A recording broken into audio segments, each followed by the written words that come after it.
humans disappeared. Today, vanished instantly from the Earth. What would happen next? Would cities crumble? Would nature reclaim everything? Would the planet erase every trace of our existence? Or would something far stranger begin? Tonight, we travel through the next minutes, hours, years, and centuries to witness the fate of a world we built and the world that would rise without us. In the first few minutes after we vanish, the world we left behind is still ticking. Lights stay on, engines run, air conditioners hum in empty rooms. But up in the sky, a silent, slow-motion catastrophe is unfolding. Thousands of planes, now pilotless, continue their journey on autopilot.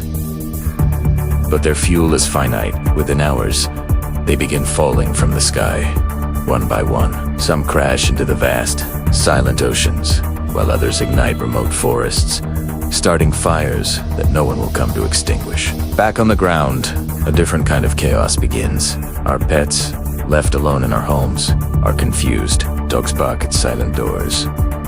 Cats prowl empty hallways. On farms, cows, no longer milked, break through fences in desperation.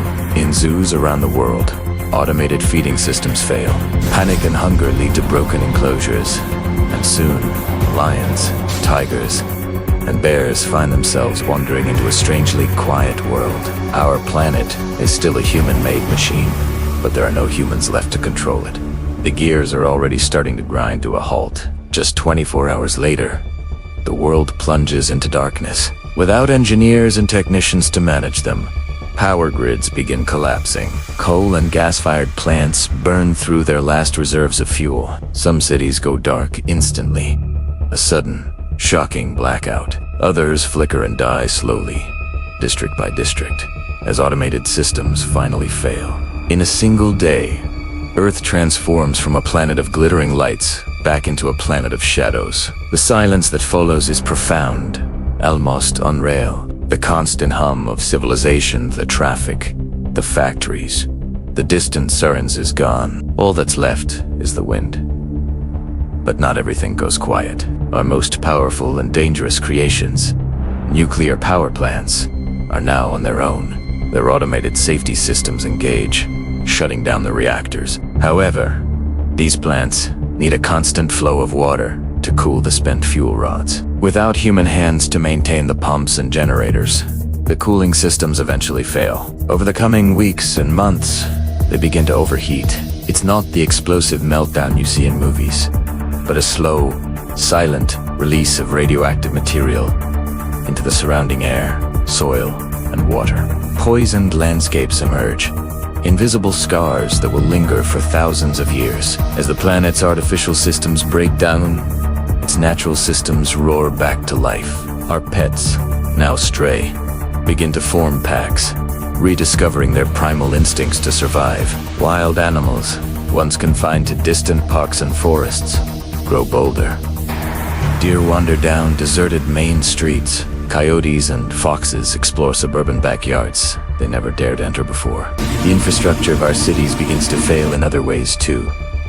Without pumps to manage water, subway tunnels flood. Rivers, no longer constrained by dams and levees, overflow their banks. Some coastal cities, built on reclaimed land, slowly begin to resemble Venice-like ruins. Their streets turned into canals. Nature, freed from our constant interference, accelerates its reclamation project. Tiny seeds, dormant for years, sprout in the cracks of our sidewalks.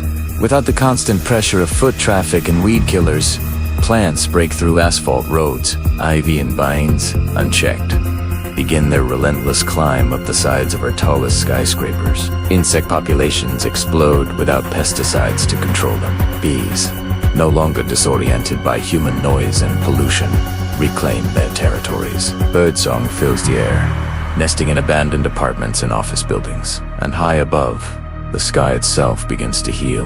With every factory shut down and every car off the road, our daily carbon dioxide emissions drop to zero. The smog that once shrouded our cities dissipates. The air becomes clearer. At night, the stars appear brighter and more numerous than anyone has seen them in centuries. And for the first time in modern history, the night becomes truly, deeply dark. 50 years after our disappearance, the world is visibly wilder. Most wooden structures, the homes where we lived our lives, have collapsed. Roofs rot and give way, floors cave in, and walls fall. Steel, the backbone of our civilization, begins to show its vulnerability. Without constant maintenance and painting, bridges start to corrode.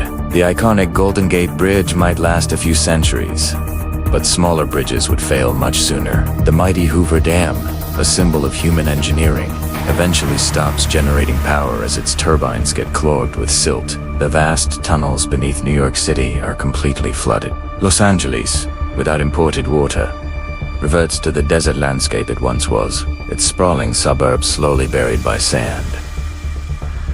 We've already seen a preview of this future. In the exclusion zone around Chernobyl, abandoned after the 1986 disaster, nature showed us how quickly it can return. Wolves, wild boars, and deer now thrive in the silent, overgrown city of Pripyat. That same process is now happening on a global scale.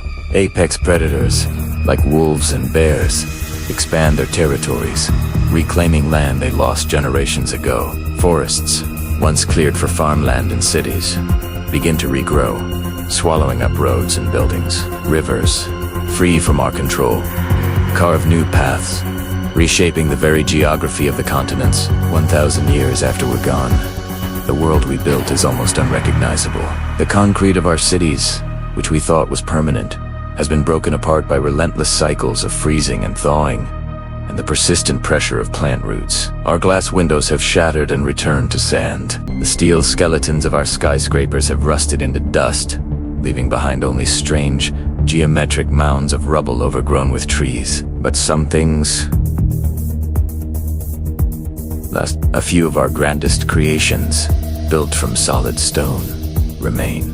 The Great Pyramids of Giza, already ancient, will stand for tens of thousands of years more. The faces on Mount Rushmore will gaze out over a rewilded landscape.